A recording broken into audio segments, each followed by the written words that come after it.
क्या आप अपने पैसों को सही जगह निवेश करके बड़ा लाभ कमाना चाहते हैं? आज हम म्यूचुअल फंड्स के फायदे और नुकसान को जानेंगे। भाग 8, म्यूचुअल फंड्स के फायदे। पहला फायदा है डाइवर्सिफिकेशन, विविधीकरण। म्यूचुअल फंड्स आपको एक साथ कई कंपनियों में निवेश का मौका देते हैं।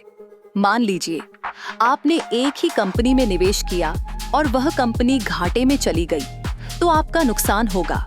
लेकिन म्यूचुअल फंड में आपका पैसा कई कंपनियों में फैला होता है, जिससे आपका जोखिम कम हो जाता है।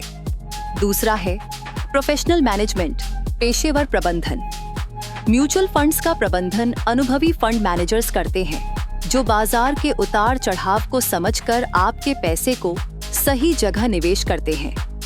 इससे आप बिना किसी चिंता के बेहतर निवेश का फायदा उठा सकते हैं।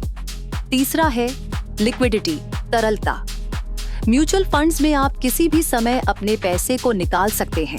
अचानक जरूरत पड़ने पर आप अपनी यूनिट्स को बेचकर तुरंत पैसा प्राप्त कर सकते हैं। चौथा है अफोर्डेबिलिटी, सस्ती निवेश।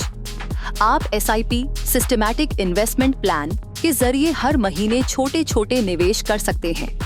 सिर्फ 500 या 1000 रुपए से भी आप एक बड़ा पोर्टफोलियो बना सकते हैं। भाग 2, म्यूचुअल फंड्स के नुकसान। पहला नुकसान है मार्केट रिस्क, बाजार जोखिम। म्यूचुअल फंड्स का मूल्य बाजार की स्थितियों पर निर्भर करता है। अगर बाजार में गिरावट आती है तो आपके निवेश की वैल्यू भी घट सकती है। दूसरा है फीस एंड एक्सपेंसेस, फीस और खर्चे। म्यूचुअल फंड्स में कुछ फीस और खर्चे होते हैं, जैसे कि एक्सपेंस रेशियो।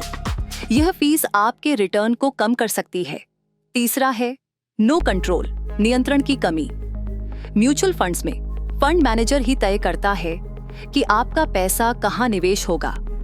अगर फंड मैनेजर का निर्णय गलत साबित होता है तो आपके निवेश पर असर पड़ सकता है। चौथा है lock in period, lock in अवधि। कुछ म्यूचुअल फंड्स जैसे ELSS में एक निश्चित अवधि तक आपका पैसा लॉक रहता है।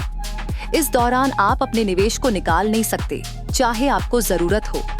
तो दोस्तों, म्यूचुअल फंड्स में निवेश करते समय फायदे और नुकसान को ध्यान में रखकर सही निर्णय लें। धन्यवाद। नमस्कार दोस्तों, अगर आपको हमारा ये वीडियो पसंद आया हो तो इसे लाइक, सब्सक्राइब और शेयर करना न भूलें। धन्यवाद।